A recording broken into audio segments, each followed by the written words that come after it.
Hey Familia, Ign here. Some new Dawnbreak Nightedge cards have been revealed since the last time we took a look. If you missed the last one, there's a link to it, so make sure to check that out.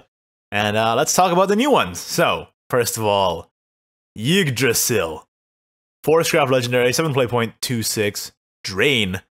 Fanfare, choose, put either a Blessings of Creation or a Wrath of Nature into your hand. And Blessings of Creation, 0 play point, draw 2 cards, so Pot of Greed. Enhance 2, add 2 to the number of cards played this turn. Wrath of Nature, 0 play point. Give an allied follower +1/+0 and Rush. Enhance 4, then give all the allied followers Storm. Well, the Yggdrasil itself is pretty low stats for its cost. I don't know if the Drain is going to offset that much. Especially since it falls out of an evolve turn. So it goes 4, 5, 6, right? Or if you're going first, 5, 6. 7 kind of falls out of it. Depends on how tempo-oriented the game is going to be after the ROB rotates. But yeah, it's a bit late for the Drain, feels like, and the stats are really low. I think Blessings of Creation and Wrath of Nature have the potential to enable some wombo. The draw 2 cards is good, really good, but the add 2 cards, add 2 to the number of cards played this turn, I think that could enable some pretty wacky stuff, depending on what other tools Forestcraft gets. Of course, there's no Roach anymore in rotation, but that's pretty scary. I think it unlimited. This is probably too slow for sure. But if Forestcraft gets something that interacts with the whole stuff you've played this turn again, this could enable some mega combo. Wrath of Nature as well. The enhanced 4 giving all allied followers Storm is pretty nutty. I've already seen the idea floating around of Fairy Dragon with Wrath of Nature. I don't know how good that'll be because I don't know how much Fairy generation is really in rotation right now that's going to be effective enough to have that as win con to play 2 Fairy Dragons and then enhance 4 Wrath of Nature. That seems pretty slow. But yeah, I think overall, Blessings of Creation, Wrath of Nature have the potential to enable some crazy combos. Yggdrasil itself, the follower, not really sold on the low stats, although the Drain might offset it a bit. What's next? Fashionista, Nelcha. Silver, 4 play point, 3/4. Fanfare, choose, put either an Angel's Dress or a Demon's Dress into your hand. Angel's Dress is a 1 play point, give +1/+1 to an allied follower. Demon's Dress, change an enemy follower's defense to 1. I actually quite like both of these outcomes. I think Fashionista Nelcha is a pretty solid card all around. Gives you solid tools, and of course the versatility is always appreciated. The +1/+1 for 1 play point is absolutely not bad. And the Demon's Dress, I think especially, might be more relevant, especially as a counter to stuff like B&B or just large threats in general, especially in Forestcraft where we have a bunch of, fairies and of course brambles, which can synergize with this quite well. So I think the Demon's Dress is probably the more powerful of the two, but the versatility of being able to choose a buff when you need to push further or trade up, it's always good. I think this card is pretty solid. Staff of Whirlwinds. Runecraft Bronze, 5 play points, deal 3 damage to an enemy follower, then 1 damage to all enemies. It's like a really bad Salamander that you can't play on 2 play points as well. Seems really mediocre, especially compared to Salamander. I don't really like the direction of printing a bunch of board clears every expansion as well.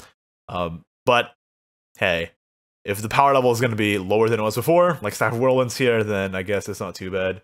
I don't really see this being that effective. You could like Mysteria and then Staff of Whirlwinds, but I don't know. Seems pricey. I guess it deals 4 to 1 and then 1 to all. Kind of like a swipe from Hearthstone. I don't know if you're familiar. But for 5 play points, I don't know. It just seems really pricey for the effect. I don't know. And it doesn't have the versatility, like I said, of Salamander being able to be played on 2 play points. It just seems like a really heavy spell. Of course, with Oz, all spells can become cheaper. This might become some sort of tech against, a really wide board flood strategy kind of meta, but I don't know. I kind of doubt it. I still really doubt it.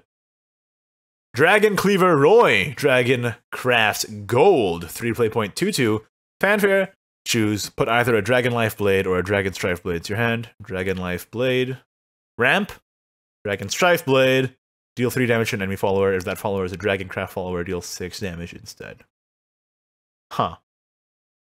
This seems really good. This seems really solid. So it's a 3.22. That's versatile and gives you tools for later. You can either ramp. This one doesn't draw you a card like Oracle does in the later game, so it's less good than Oracle, and it should be because Oracle is a nutty card. Dragon Strife Blade, also just very efficient removal. I mean, 2.3 damage is the baseline for this kind of removal, right? And also has an additional effect that if it's Dragoncraft, deals 6 damage instead. So there's no versatility tax on Dragon Strife Blade, and Dragon Life Blade also is just ramp. So this card seems really solid. Not a bad body for 3. The versatility of choosing 2 very good spells. This, I'm trying to think now, could you run like, what's it called again? Dragon Blader? Dramatic Dragon Blader? And Roy? It seems kind of out there. But it's potentially a thing. I don't know. I don't think it's gonna be a thing. I really don't think it's gonna be a thing, but hey, it's something that you can do now. And take 2 also. Huh. And this card would just be insane in take 2. Yeah, this is a good one, I think. I think this is really solid. Let's see, what else have we not covered here? Regenerate Spirit, 2 play point. Bronze, Shadowcraft spell. Reanimate 3. Enhance 8, then Reanimate 5. Well, right off the bat, the Reanimate 3 is really good for 2 play points. And I like this because it's RNG, but it's one of those pieces of RNG that is a deck building challenge, you know? Like, you have to build your deck in that you need to think about what kind of 3-drops you want to reanimate, or sort of balance the quality of your 3-drops, because the RNG is so controlled with Reanimate. So I don't think it's that bad, and I think it actually adds interest to the game to have a little bit of RNG. I know RNG is kind of like a cursed word, but I think some RNG is actually pretty healthy, and I think this is totally fine. And also, pretty powerful card, you know, 2 play point, summon a 3-drop. It is randomized, but that just incentivizes you to build your deck more smart. Enhance 8, then Reanimate 5. See, I don't know how good the Enhance is going to be. I'm a little more skeptical, because I feel like on 8, playing an 8-drop is generally better than reanimating a 3 and reanimating a 5. I guess if you wanted to, you could, like, reanimate a Cerid one, but I don't know if you're going to have the evolution points by that stage. I don't know. The Enhance 8, I'm a little more skeptical on. I guess summoning 2 bodies is not bad at all. But I think the Reanimate 3 is probably a better scenario, at least as far as I can see right now. Who knows how it'll actually turn out, of course. But yeah, I quite like this card. I think it's potentially powerful. Mischievous Spirit, 1 play point, 1/1, Shadowcraft Bronze, Fanfare, Necromancy 3, summon a ghost. It seems really heavy just to summon a ghost. I don't know. I mean, it's potentially like Atomy Fuel, right? For Unlimited. I don't know if I want more Atomy Fuel. I really don't know if I want more Atomy Fuel. If this card is meant to support Atomy, then I cannot agree with it. Otherwise, it just seems like it's a really heavy cost to summon a ghost, spending 3 whole shadows on it. And when ROB rotates out, we'll have to see how good Shadowcraft is at generating shadows. I haven't really taken the time to look at what's rotating out to really make an educated guess. But yeah, seems like a heavy price to pay. You have to include this in your deck too. It's just a 1 play point 1/1. Yeah, not sold, not sold. But if this works in Atomy, then I'm just gonna be kind of upset. I don't think Atomy needs more support. In fact, I think Atomy needs far less support than it got with Skull Ring. But hey, yeah, this could be a thing in that kind of deck, I guess. What else? Gift for Bloodkin, another Vania card. 0 play point, gold Bloodcraft spell, deal 1 damage to both leaders, summon a Force Bat for both leaders. What? Isn't this card really good? Okay, well, Urias is rotating out, but the Force Bat would proc Urias. The Force Bat would proc your own Vania. The 1 damage would proc all of your effects, like Jormungand, Demonic Ram. It also just deals damage, you know? And oh wait, what's that? That card I said was gonna be good, but wasn't really that good, and I was disappointed by it. The what's it? Lilith, Endearing Succubus or something. That's her name, right? The 3.15 from last expansion. This is gonna work really well with that, right? It's gonna give you a play point too. Oh, this is I think this is exactly what I was talking about when I said that card would be dangerous. Is support like this coming in? Oh boy. This could be super good. Of course, we'll have to see what blood gets to support itself. It's not really in a great place in the meta right now. Really relying on the neutral package. I think a lot of decks in the meta right now are relying on the neutral package, which is something that I'm not very happy with, not gonna lie.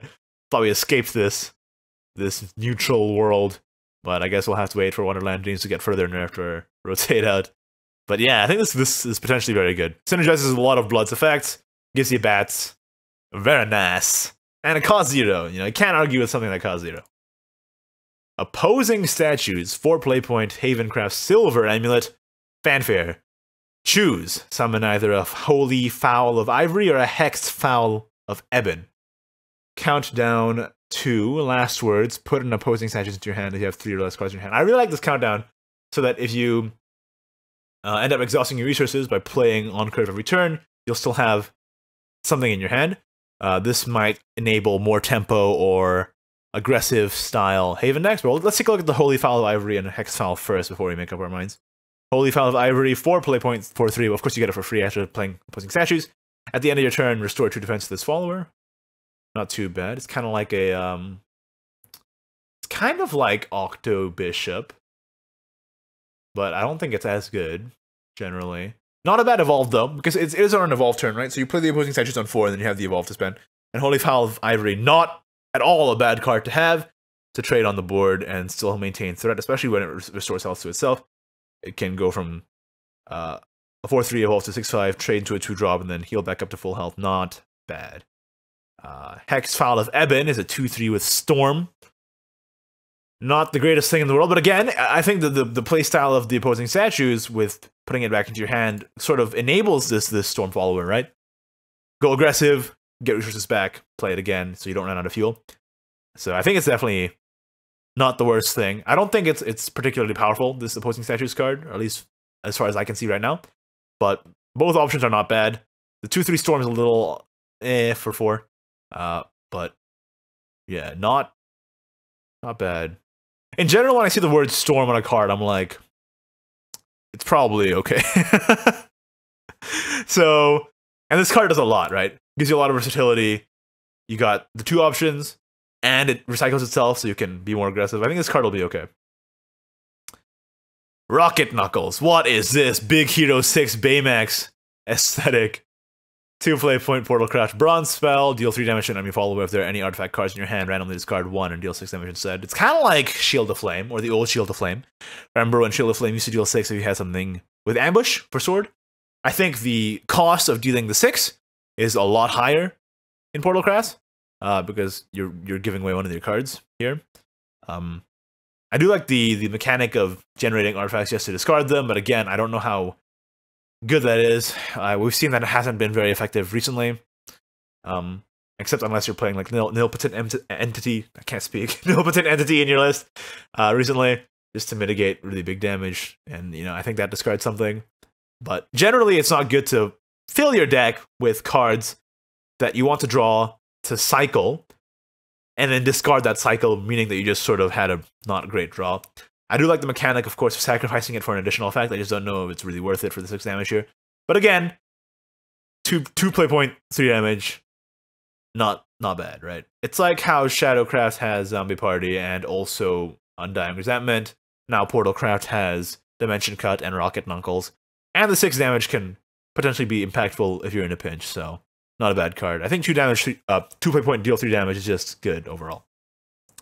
There's also been some more cards revealed over on the Twitter side. Let's take a look here. I think these cards were revealed in PC Gamer originally. Let's take a look. Suttungr. I don't know how to pronounce this. 6 play point, 3/2 neutral gold. Fanfare, banish an enemy amulet. Gain +3/+3 instead if there are no enemy amulets in play. A tech card, huh? I like how it has the ability to not be bad if there are no enemy amulets in play. I think this is probably worse than Odin on the whole. It is cheaper though.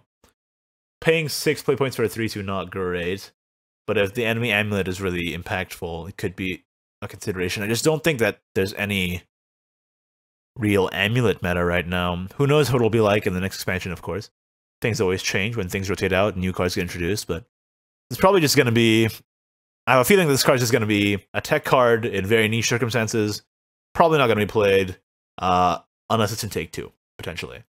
Of course, we'll have to see what card amulets get revealed, especially for Haven. And maybe in Unlimited, this could be used to like get rid of Seraph, but I don't think that Seraph is really a dominant strategy. So maybe that's moot. Yeah, seems pretty mediocre. Less than stellar, I'd say. Forest Whispers, 4 play point, Forestcraft Silver spell, transform an enemy follower into, I'm really tripping over my words today, into a fairy, put a fairy into your hand. It's kind of like Fall from Grace, but can't target amulets, which really does hurt, because targeting amulets is one of the appeals of Fall from Grace, but I do like the fact that they're adding more transform effects in general, especially with B&B in the meta. Of course, it's good to have answers to cards. Aegis, which is why I disagree with that card design in particular. But yeah, Force Whispers, transform effects, like seeing them in the game. Not sure if this is going to see play over Fall from Grace. It does give you a fairy, which is actually pretty important. It's a bit heavy, though, for Forest, I think. Price to pay. Maybe for a more controlling Forest list, it's not too bad. And a fairy is less threatening than the Fallen Angel as well, so it's easier for you to trade into, especially if you have Brambles up. So I don't dislike it. I think this card is potentially okay, but the hefty price does give me pause. If Beauty and the Beast is popular, or, you know, other such threats, then I think this card can definitely be a tech card to include. And I've been including Fall from Grace's attack against B&B, or at least I have in the past. So definitely not out of the realm of possibility here, especially since it gives you a fairy as well. Not bad. I just really like the flexibility of Fall from Grace being able to give you a answer against amulets, though. Waters of the Orca, Dragoncraft Silver spell, 2 play points, summon Mega Orca, enhance 4, summon 1 more, enhance 6, summon 1 more, enhance 8, summon 1 more, enhance 10, summon 1 more. This is a meme and a half, and I love it. Are you kidding me? I mean, the card looks memey, right? But it actually does have potential applications. I am very pleased that after all this time, they're adding Mega Lorca support. Not something I was necessarily expecting. It's been a long time coming, though, and I'm very happy about it. Now, what I mean about this potentially having applications is that essentially it's a 2 play point summon 2/2, so it's kind of like a Conjure Golem. But of course, it's not Runecraft, and Runecraft benefits from the spell a lot more than Dragoncraft does. But the enhanced effects allow you to be able to play it potentially with something like PDK, right? So you play PDK on 7, you play Waters of the Orca on 8, and you summon 4 Mega Lorcas right off the bat. 4/8. You get a bunch of bodies, you do a bunch of pings. It seems like a dream scenario, and not sold about it being the best strategy for Dragon, especially since Aggro Dragon has been doing so well right now. Aggro Dragon is a killer deck at the moment. Not sure if Waters of the Orca PDK is going to unseat it. I do also like that this is a new tool for Mega Lorca and Unlimited. Potentially synergizing with Neptune, for example, or, you know, the other Mega Lorca cards, of which there are very few. So I'm glad that they're getting more. Overall, happy with this card. Not sold that it's going to be the dominant Dragon strategy. Very much not sold that it's going to be the dominant Dragon strategy, but glad that it exists. That's for sure. Peaceweaver. Now, this is an interesting one. I really like this. So, Havencraft Silver, 3 play point, 3/2. Ward. Fanfare, put a Holy Lion Crystal into your hand. And Temple of the Holy Lion. 2 play point, Silver Amulet. Put a Holy Lion Crystal into your hand. Whenever Holy Lion Crystal is played, recover 1 play point. So what is Holy Lion Crystal? Seems like these cards really combo together. Holy Lion Crystal. Not a token, by the way, so you can put this in your deck. At least this is what I'm led to believe, considering they don't have the token disclaimer here. Holy Lion Crystal, 2 play point bronze, Havencraft spell, summon a Holy Shield Lion. If you played 3 to 5 other Holy Lion Crystals this match, summon a Holy Plate Lion instead. If you've played at least 6 other Holy Lion Crystals, summon a Holy King Lion instead. Enhance 5, put another one into your hand. Another one, another one. What are they? What are they? Holy Shield Lion, 2 play point 2/2. Nothing special. Conjure Golem, right? Holy Plate Lion. It's a 4/4 that you summon for 2 play points. Because the Holy Lion Crystal is 2 play points, right? So you summon a 4/4. Better. Holy King Lion, 6 play point 4/4, but you summon it for 2. 4/4 with Storm. Are you kidding me? That's awesome. I really, really like this. This is like... Haven, I think, on the whole, is the best designed class. Because it always gets these crazy unique cards with these crazy unique mechanics. This is like summon a larger and larger man. I don't know if you've got that Hearthstone reference, but it reminds me of Jade Golems, but not imbalanced.